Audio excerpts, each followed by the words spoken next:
Gratitude isn't about pretending everything is fine.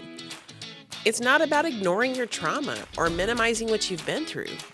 Real gratitude is acknowledgement, noticing that even in the brokenness, there are moments of beauty, kindness, and comfort. Do you want be to achieve your greedy goals, but and anxiety grateful. is tripping you You up? can be anxious Like to keep those and fun weekend appreciative. plans, but depression Both has you can counseling exist in the same breath. again? Hey, I'm Lori, dog mom, lover of nature, and hygge enthusiast. Positive psychology skills help me overcome chronic severe PTSD.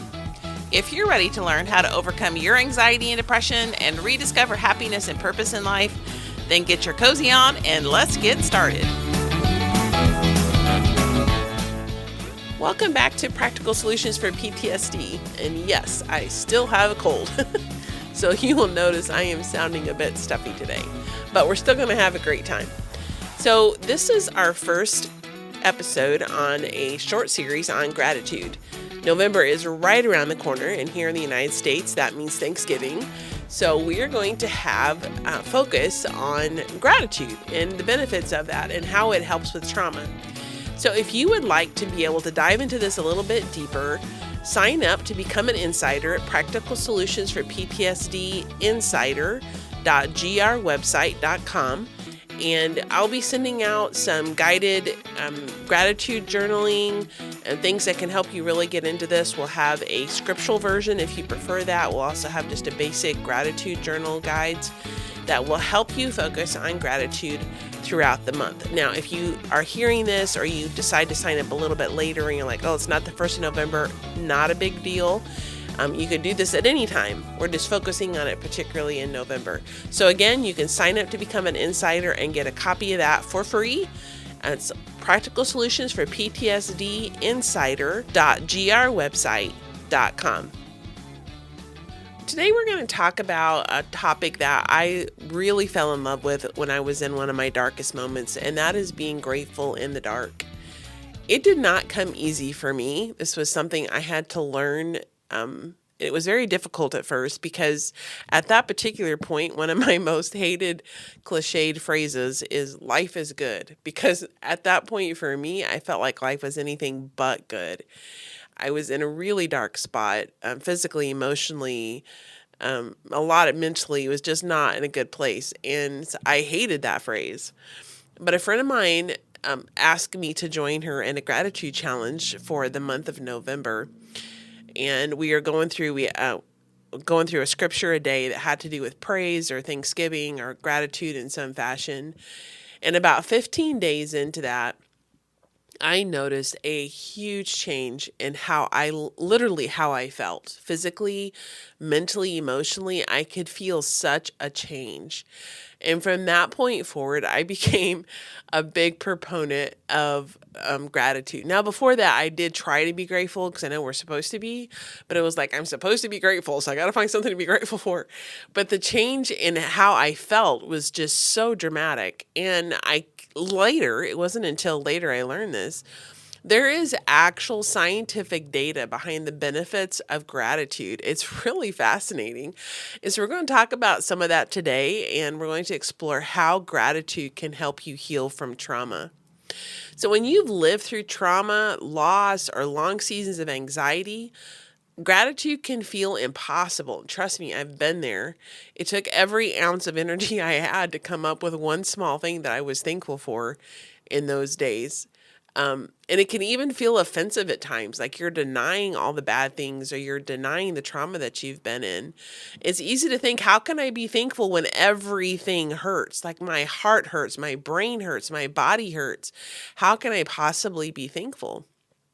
But the truth is, gratitude doesn't deny the pain. And that's part of where sometimes we get lost in this, or we mix this up, where we think if we're being grateful that we have to deny the pain that we've been through, or we can't be grateful because of the pain. That's not the point. The point is not to deny the pain, but to help you understand there can be both sorrow and good at the same time. When I understood that, when I really came to grips with the fact that you can have positive and negative emotions about something at the same moment, it was so revolutionary for me and really started turning things around. So, gratitude is a gentle way of helping us to understand that we can hold on to both sorrow and glimpses of goodness that still exist within the midst of that. Now, it doesn't necessarily mean that you're grateful for the bad thing that happened, but that you can be grateful within that for something else that is positive. So, gratitude isn't about pretending everything is fine or forcing positivity. In fact, that can get you into toxic positivity, which is really very unhealthy for you in a lot of ways. It's not about ignoring your trauma or minimizing what you've been through. Sometimes life is tough. It can be really hard and give you some pretty hard blows. Real gratitude is acknowledgement. It's noticing that even in brokenness, there are moments of beauty, of kindness, of comfort. You can be grieving and grateful at the same time. You can be anxious and appreciative. Both of those emotions, both the positive and the negative, can exist at the same moment and even be uttered in the same breath. In trauma recovery, this kind of gratitude helps us to reconnect with the present moment. That's one thing with PTSD. We've talked about this before, that you're locked in the past. Your brain keeps reflecting back or bringing you back to that past moment, that moment of trauma. Gratitude can help ground you in the present and help you to understand that right now you're safe. There are small joys that you can appreciate. There are reminders that we're still here and we're still healing. So, what does gratitude do to the brain? Now, research has shown that gratitude literally changes the way the brain functions. And this is where I was telling you before, about 15 days into that 30-day challenge of gratitude, I literally felt the difference in my brain. And there's science behind that because gratitude increases serotonin and dopamine, which are two of your feel-good hormones. These are the transmitters that boost your mood and calm anxiety. So it can actually decrease your anxiety symptoms. It helps regulate the nervous system and lowers your cortisol, which is a stress hormone. For trauma survivors who often live in the constant state of hypervigilance or shutdown, this is a huge breakthrough. Gratitude can help the body begin to feel safe enough to rest. It tells your nervous system you can breathe now. So when I was feeling that huge difference 15 days through my 30-day gratitude challenge, there was a reason why. My body was finally allowing in the good things that were happening in the present. The best part is you don't have to feel grateful for big things.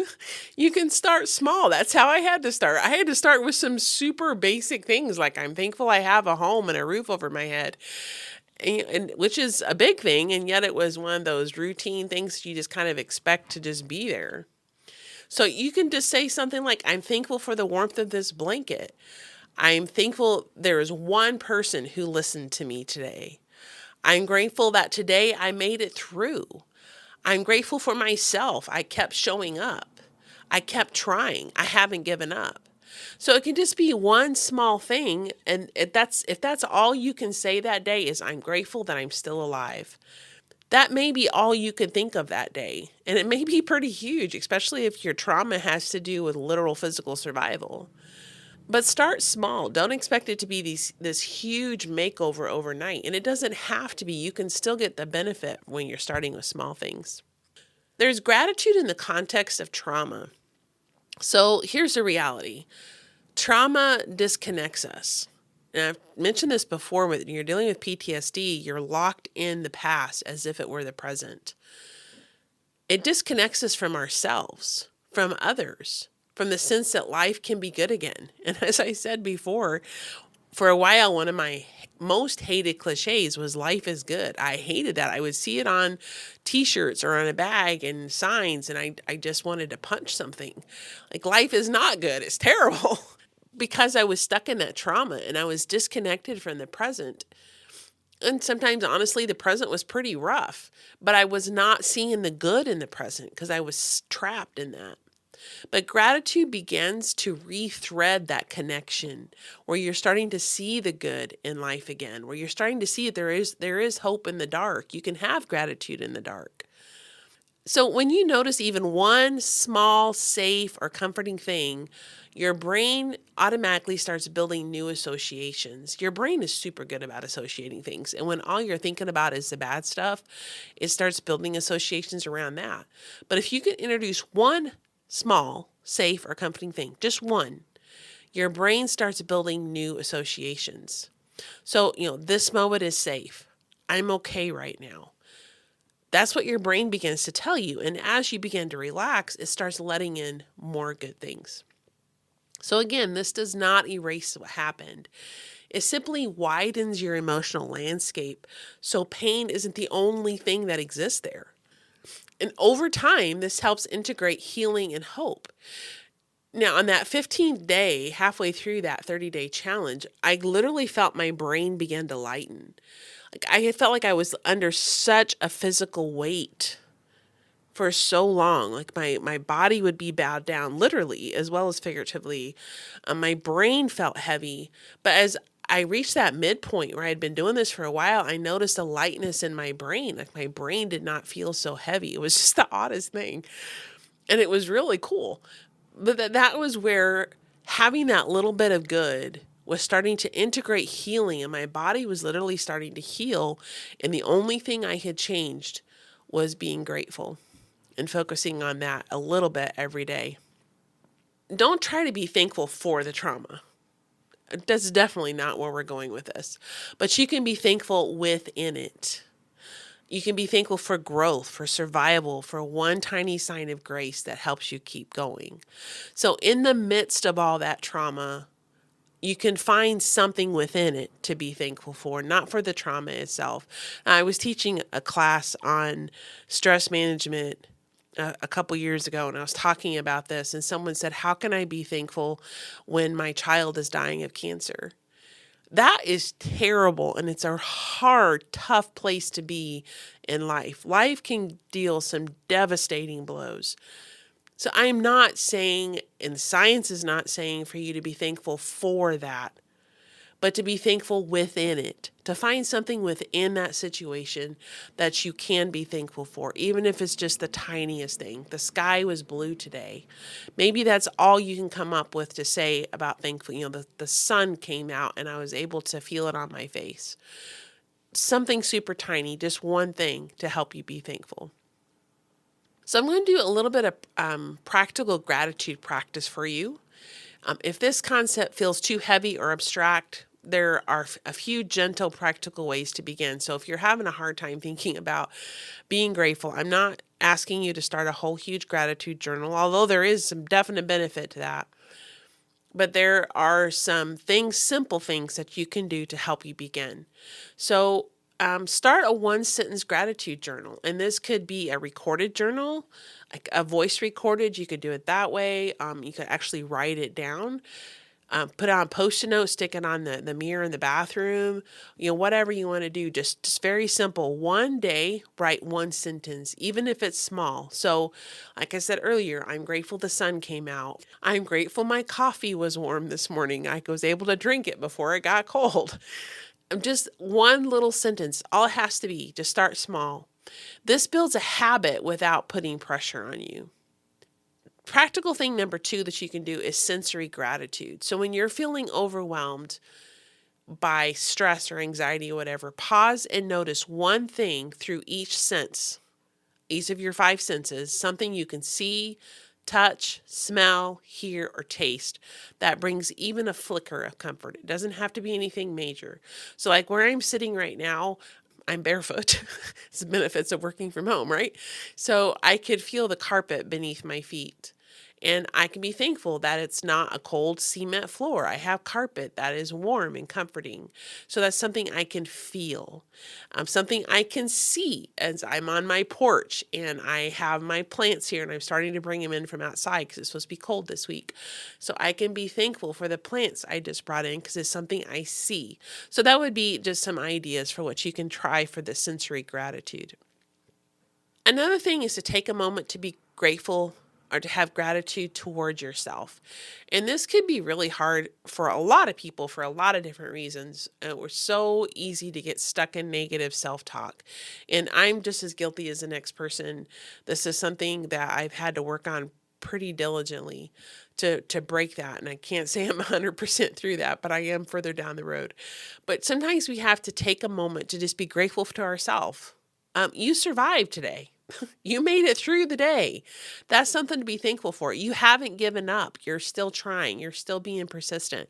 Maybe you haven't reached the goal right now. Maybe you did fall down flat on your face, but you learned something from that. There is something in that failure that you learned. You showed up today when you wanted to quit. You showed up. And so be thankful for yourself, for still seeking healing, for not giving up on that. Even when it gets hard, you still showed up today. And that's something you can be grateful for yourself. And for those of you that are followers of Christ, believe in God, take a moment to just whisper a thank you to God for his presence in your pain. God walks with you through this, and you can trust in that. You can lean on that and believe that even in the dark, he is there right beside you, and you can whisper that to him in the middle of that. So let's take a moment and put this into practice. So take a deep breath with me. While you're breathing in, think about inhaling peace. You're inhaling peace, and as you exhale, you're exhaling tension and stress. You can take another deep breath. You're inhaling peace, and you're exhaling tension and stress. Now, quietly name one thing, just one, that you're grateful for in this moment. And I will say that I'm grateful for you for listening to this. I wouldn't be able to do this without you guys. You can make it a sound for yourself, a memory, a person, simply the fact that you're breathing, whatever it is, just one thing that you can be thankful for in that moment, in this moment, right now. Let that gratitude settle into your heart. Again, we're not trying to erase the pain. Just let the gratitude sit beside it and remind you that both emotions can coexist. And I want to remind you guys, healing takes time. Even this practice of gratitude, if you put it into practice and you're consistent with it, even those one tiny little one sentence things, you will see a difference. But gratitude isn't a shortcut. It's not a bypass. It's actually a way to bridge you within your trauma to something in the present moment for which you can be thankful. When life feels dark, gratitude can be the smallest flicker of light, just enough to help you take the next step forward. And just a reminder, you are not alone. Healing is possible, one step at a time. Just a quick reminder, if you would like that gratitude guide, you can sign up for Practical Solutions for PTSD Insider.grwebsite.com, and we'll send those out to you. Hey, my friend, I hope you enjoyed today's episode. If so, would you please take 30 seconds and share it with someone you know who may be struggling with depression and anxiety? Also, would you please leave a quick review for the show? Knowing how this podcast is helping you fills my heart with so much joy, and it motivates me for future episodes. For now, it's time for Sam and I to head outside to enjoy some sunshine and fresh air. We'll see you back here on Tuesdays and Thursdays for more great episodes.